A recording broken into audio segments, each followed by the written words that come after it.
Nuk është se unë kam bërë një deklaratë se ishë zgjedhje. Unë kam besuar dhe besoj që ëndra e shqiptarëve për të jetuar bashkë është legjitime.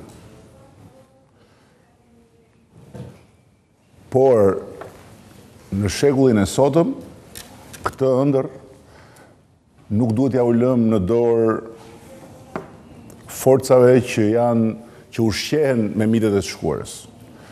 Këtë ëndër duhet ta realizojmë si një ëndër europiane dhe të jetojmë së bashku dhe jo vetëm mes shqiptarëve, por edhe me serbët, edhe me kroatët, edhe me malazezët në Bashkimin Evropian.